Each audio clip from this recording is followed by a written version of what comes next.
জানেন, যার নাম ন্যাশনাল সিটিজেন্স পার্টি, এটা নিয়ে অনেকেরই মাথা ব্যথা, মাথা খারাপ। পজিটিভভাবে খুব কম মানুষ দিচ্ছে, কিন্তু সাধারণ জনগণ পজিটিভভাবে নিচ্ছে। এদের সম্পর্কে ভীষণ উল্টাপাল্টা কথাও বাজারে এখন আসছে। কোন বৈষম্য বিরোধী আন্দোলনের সমন্বয়ক কোথায় কি চুরি করছে, ডাকাতি করছে, এটা নিয়ে আলাদা ভিডিও করব, কিন্তু আবার এখনকার প্রসঙ্গ সেইগুলো নয়। এখন আমার আলোচ্য বিষয় হলো ওনারা যে ওনাদের সম্মেলনের সময় প্রত্যেকজন বক্তাই শেষের দিকে বলতেন ইনকিলাব জিন্দাবাদ। এই ইনকিলাব জিন্দাবাদ নিয়ে অনেকেরই মাথা ব্যথা, অনেকেরই কষ্ট, অনেকেরই জিজ্ঞাসা, অনেকেরই প্রশ্ন যে ইনকিলাব জিন্দাবাদ কেন তারা বলল। দেখুন, প্রতিটা দলেরই একটা স্লোগান থাকে, যেমনটি আওয়ামী লীগের ছিল জয় বাংলা, জয় বঙ্গবন্ধু, বিএনপির আছে আল্লাহ হাফেজ, বাংলাদেশ দীর্ঘজীবী হোক। এক একজনের এক একটা আছে। ওনারা ইনকিলাব জিন্দাবাদ বলে শেষ করতে চাচ্ছে। এটা নিয়ে আপনাদের এত মাথা ব্যথা কেন? মাথা ব্যথা হওয়ার মূল কারণ কি জানেন?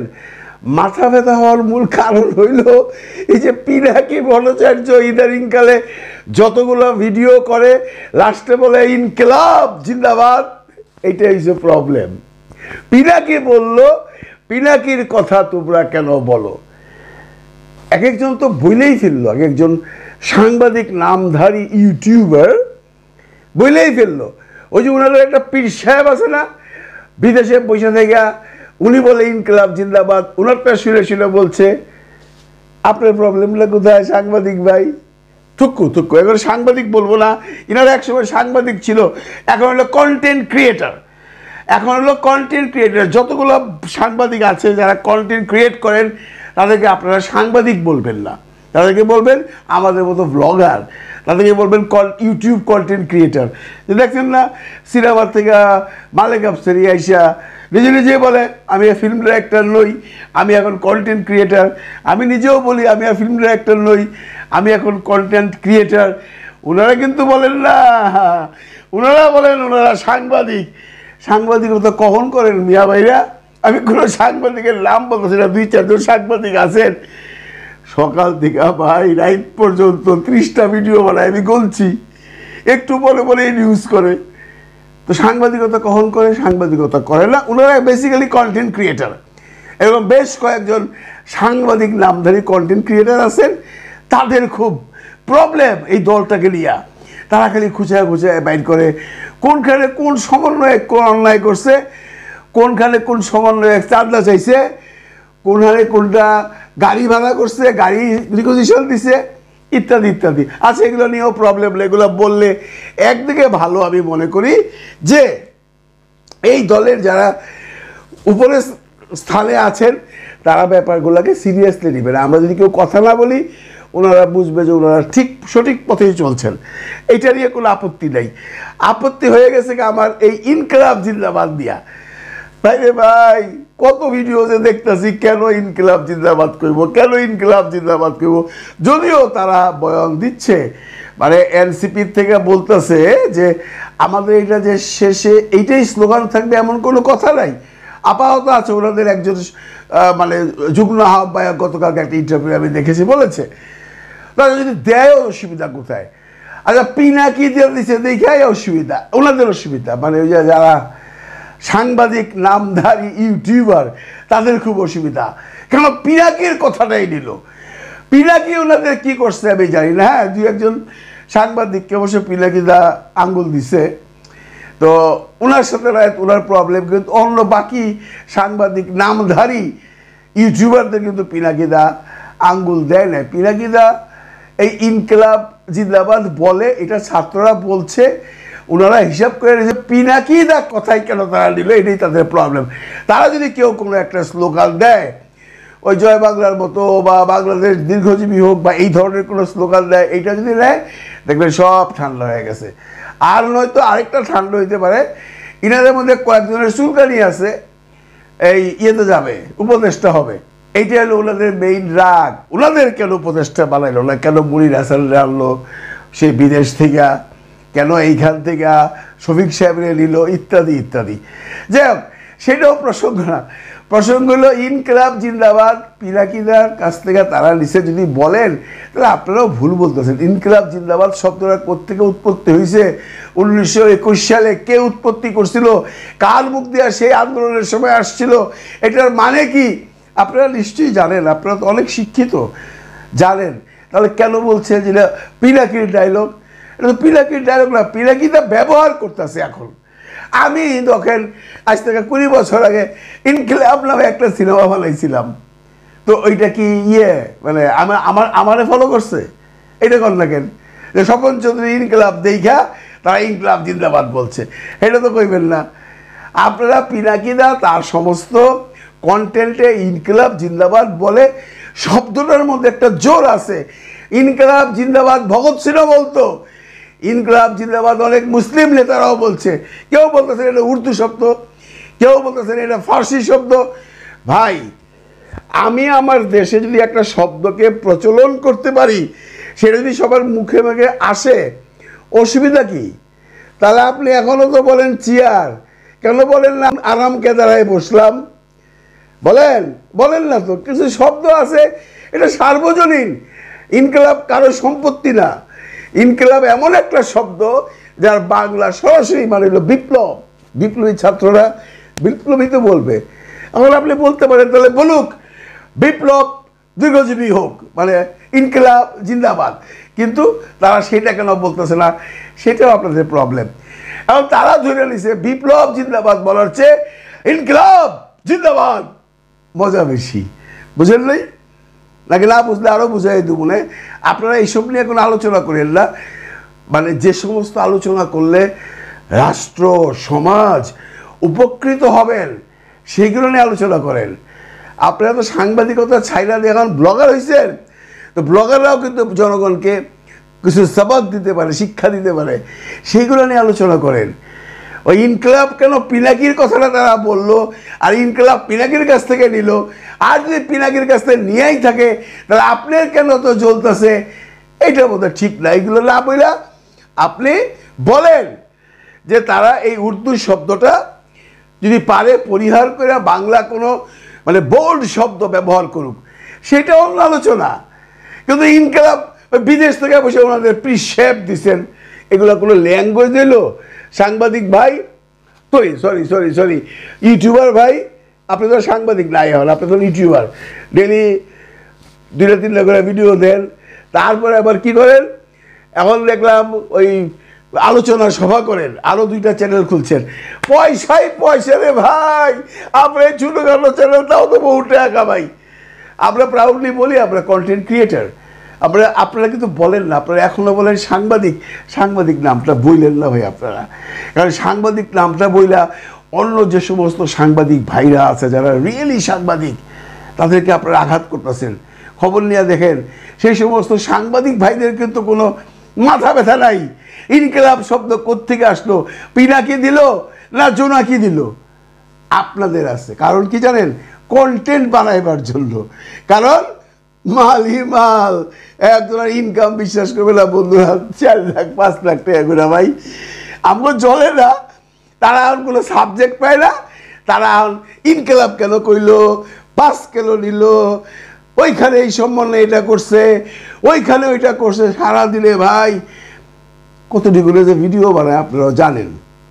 তো আপনাদেরকে বলছি আপনারা ভিডিও বানান, আপনারা কন্টেন্ট ক্রিয়েটর হিসেবে খুব নাম করতেছেন, পয়সা কামাইতেছেন। গত 2 দিন যাবৎ একটা খবর বেশ চাউর হয়ে এই ভার্চুয়াল মিডিয়াতে ঘুরছিল। সেটা হলো আওয়ামী লীগের সাধারণ সম্পাদক এবং যোগাযোগ মন্ত্রী জনাব ওবায়দুল কাদের মারা গেছেন। বেশ কিছু স্ক্যামার বিভিন্ন রকম ফটো কার্ড বিভিন্ন টেলিভিশনের লোগো দিয়ে বিভিন্ন জায়গায় প্রচার করে আসছিল যে ওবায়দুল কাদের ডেড, কলকাতার একটি হসপিটালে উনি মারা গেছেন। এই খবরটা এসেছিল চ্যানেল 24-এর কিছু ফটোকার্ড দিয়ে এবং জনকণ্ঠের কিছু ফটোকার্ড দিয়ে, এবং সেখানে দেখা গেছে মানে মুখের মধ্যে দেওয়া, অক্সিজেন দেওয়া, ওবায়দুল কাদের শুয়ে আছে, সবগুলো ছিল স্ক্যাম। মানে কিছু দুষ্ট প্রকৃতির মানুষ ফান করে দিয়েছে নাকি এর পিছনে কোনো দূর অভিসন্ধি আছে তা কিন্তু বোঝা যাচ্ছিল না। এরপর ব্যাপারটা কিছুক্ষণ পরেই বা ওই দিনই মানুষ বুঝে গেছে, যখন রিউমার স্ক্যানার ব্যাপারটাকে একদম মিথ্যা বলে প্রমাণিত করে দিয়েছে। ওনারা বলেছেন এই যে লোগোগুলো ওনারা বানিয়েছেন জনকণ্ঠের কোনো নিউজ নয়, বা চ্যানেল 24-এর যে ফটোকার্ড দেখানো হয়েছে এটা চ্যানেল 24-এর ফটোকার্ড নয়।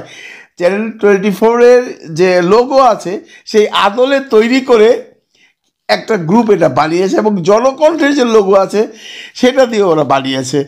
মানে আজকাল এর যুগ রে ভাই, যে যেটা পারে সে সেইটাই করতে পারে। আমার সাথে যদি আপনার শত্রুতা থাকে তাহলে দেখা গেলো যে আপনার একটা ছবি নিয়ে আর একটা মেয়ের ছবি নিয়ে আইডিয়া দিয়ে দিলাম, ও দেখবেন দুজনে কিস খাইতেছে। এগুলো তো শুরু হয়ে গেছে এখন। এবং এই ধরনের স্ক্যাম যে হচ্ছে ভারতবর্ষ, আপনারা দেখছেন বিভিন্ন নায়িকাদের বিভিন্ন রকম স্ক্যামাররা বিভিন্ন রকম অশ্লীল দৃশ্য তারা বাজারে ছেড়ে দিচ্ছে। কিন্তু আমাদের দেশে এখন তো আর এই সমস্ত নাই, এখন একটা রাজনৈতিক দাবানল। এখন এই ওবায়দুল কাদেরের যে এই নিউজটা ছাড়লো এবং এটা প্রমাণিত করে দিল রিউমার স্ক্যানার যে অল আর ভুয়া, মানে মিথ্যা কথা, সব বানোয়াট। ঠিক ওই সময় ইলিয়াস হুসেইন, সেই সাহসী সাংবাদিক নিউ ইয়র্কের, উনি একটা স্ট্যাটাস দিয়েছেন ওনার ভেরিফাইড পেজে। সেইটা পড়ি তাহলে বুঝতে পারবেন উনি কি লিখেছেন। যারা দেখেননি তাদের কাছে বেশ ভালো লাগবে, যারা দেখেছেন তারা তো জানেনি। উনি লিখেছেন, অত্যন্ত বিশ্বস্ত সূত্রে জেনেছি ওবায়দুল কাদের দেশেই আছেন।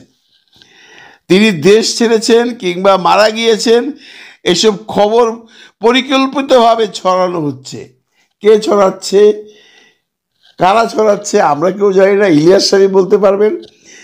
খবরটা যে মিথ্যা সবাই আমরা জেনে গেছি, কিন্তু এই যে একটা নতুন খবর ইলিয়াস সাহেব দিলেন যে উনি দেশেই আছেন, মানে ইলিয়াস সাহেব যা জানে বাংলাদেশের সরকারও তো জানে না। এইটার পিছনে আপনি যে যদি দেখেন কমেন্টসগুলা দেখবেন ম্যাক্সিমাম লোক বলতেছে যেহেতু ইলিয়াস সাহেব বলছে এটা 100% সত্য। এই ইলিয়াস সাহেব আর পিনাকি কোনো কথাই প্রমাণ ছাড়া বলে না। আমাদের মধ্যে অনেক অনেক ইউটিউবার আছেন, অনেক অনেক সাংবাদিক ইউটিউবার আছেন, ওনারা এইতে খবর আনে ওইতে খবর আনে ওইতে খবর আনে, কোনো প্রমাণাদি নাই, মনের মাধুরী দিয়া বলতে থাকে। কিন্তু ইলিয়াস এবং পিনাকি ভট্টাচার্য কখনোই এমন কোনো নিউজ আমাদেরকে দেয় না যেটা মিথ্যা বা যেটার কোনো প্রমাণ নেই। এর জন্যই ওই ইলিয়াস হুসেইনের সেই কমেন্টে গিয়ে বা এইটা নিয়ে যারা কন্টেন্ট তৈরি করছেন, মানে ইলিয়াস হুসেইনের এই স্ট্যাটাস নিয়ে সবাই মোটামুটি কন্টেন্ট তৈরি করছেন। আমি বোধহয় সবার শেষে করলাম, কারণ আমি কেন বারে বারেই বলি ভাই আমি আপনাদের থেকে অনেক পেছনে আছি। বাংলাদেশে এখন এই সুইডেনে বাজে রাত্র 2:30, বাংলাদেশে এখন বাজে সকাল 5:30। আমি 5 ঘন্টা পরে খবর পাই। তো ইলিয়াস আসলের এইটা নিয়ে সবাই যে মানে কন্টেন্টগুলো তৈরি করছে ওইখানে যা দেখবেন রে ভাই কমেন্টের বাহার। 100টা কমেন্টের মধ্যে 90টা কমেন্ট হলো ইলিয়াস হোসেন বলছে 100% কনফার্ম, ইলিয়াস হোসেন বলছে 100% কনফার্ম। যারাই নিউজ করছে সবখানেই একই কথা, মানে ইলিয়াস হোসেনের প্রতি মানুষের যে আস্থা, মানুষের যে বিশ্বাস, এটা তো উনি একদিনে অর্জন করেন নাই বা 2 দিনে অর্জন করেন নাই। উনি বিভিন্ন রকম কন্টেন্টে বিভিন্ন রকম প্রমাণাদি দিয়েই উনি কথাবার্তা বলেন। এর জন্য সবার মধ্যে বিশ্বাস হয়ে গেছে কাদের সাহেব বাংলাদেশেই আছেন। এখন অনেকেই বলতেছেন উনি অমুক জায়গায় আছে, উনি তমুক জায়গায় আছে, উনি অমুকের বাড়িতে আছে, উনি তমুকের বাড়িতে আছে। আমরা শুনছিলাম উনি ভারতে চলে গেছে, আবার শুনছি উনি দুবাইয়ে চলে গেছে। কিন্তু একটা কথা তো সত্যি বন্ধুরা, কাদের সাহেব যদি বাইরে যেয়ে থাকে তাহলে আওয়ামী লীগের সেই সরকারের ম্যাক্সিমাম মন্ত্রী মিনিস্টাররা কিন্তু স্ট্যাটাস দিচ্ছে। যেমন জাহাঙ্গীর হোসেন নানক কথা বলছেন, যেমন হাসান মাহমুদ সাহেব কথা বলছেন, মানে বাইরে যারা আছেন, ডিবির হারুন সাহেব কথা বলছেন, এরকম অনেকেই কথা বলছেন। যারা বাইরে আছেন, যারা জেলে আছেন তারা তো কথা বলতে পারেন না। ওবায়দুল কাদের সাহেব বাইরে থাকলে হয়তো বা কথা বলতেন। এর জন্য ইলিয়াস সাহেবের কথাটা সবাই বিশ্বাস করছেন। এই জন্য যে ও যদি বাইরে থাকতো ও দিয়ে একটা স্ট্যাটাস দিত। এখন কোথায় আছে, কেমন আছে কাদের সাহেব, আমরা কেউ জানি না। তবে আমার যা বিশ্বাস, আমরা খুব অচিরেই জানতে পারবো এই ইলিয়াস হোসেনের মাধ্যমেই কাদের সাহেব কোথায় আছে। অনেকে কমেন্ট করছেন ইলিয়াস যা জানে উপদেষ্টারা তা জানে না। অনেকেই কমেন্ট করছেন ইলিয়াস যা জানে সরকার তা জানে না। অনেকেই কমেন্ট করছেন ইলিয়াস বিদেশি সাংবাদিক হিসেবে যতটুকু জানে বাংলাদেশে বসে সাংবাদিকরা কিছু জানে না। আসলে বাংলাদেশের যারা সাংবাদিক তারা তো একটা পর্যায়ে আছে, কিন্তু যে সমস্ত সাংবাদিকরা ভাই এখন এই ইউটিউব কন্টেন্ট বানায় এরা তো সাংবাদিক নাই, এরা তো শুনে শুনেই কথা বলে, ওখান থেকে একটু নেয়, ওখান থেকে একটু নেয়, ওখান থেকে একটু নেয়। আর অরিজিনাল যারা সাংবাদিক, যারা রিয়েল সাংবাদিক, তারা কেন জানলো না, এটা একটা ভাববার বিষয়। ইলিয়াস হোসেন যদি বিদেশে বসে জানতে পারে যে ওবায়দুল কাদের দেশে আছে, যদি সত্য হয়ে থাকে, তাহলে বাংলাদেশে যে এত বড় বড় সাংবাদিক মহোদয়রা আছেন তারা কেউ খবর রাখলো না। আমি ওই যে ইউটিউবার সাংবাদিকদের কথা বলছিলাম, যারা রিয়েলি সাংবাদিক, যারা সংবাদপত্রে এখনও আছেন, যারা কোনো ইউটিউব ফিউটিউব করে না, যারা সংবাদপত্র নিয়েই থাকেন, তাদের তো জানার কথা ছিল। আর সত্য মিথ্যা উপরওয়ালা জানে। আসলে কি ওবায়দুল সাহেব বাংলাদেশে আছেন, না উনি দুবাইয়ে আছেন, না উনি গা ঢাকা দিয়েছেন? অনেকে আবার মন্তব্য করছেন উনি আছেন, শেখ হাসিনার সাথে দেখা করতে গিয়েছিলেন, উনি ওনার সাথে দেখা করে নেই। এর জন্য মনের দুঃখে যেখানেই আছেন ঘাপটি মেরে বসে আছেন, কোনো কথা বলছেন না। আবার কেউ কেউ এও বলছেন উনি আসলেও কলকাতায় আছেন এবং অসুস্থ আছেন।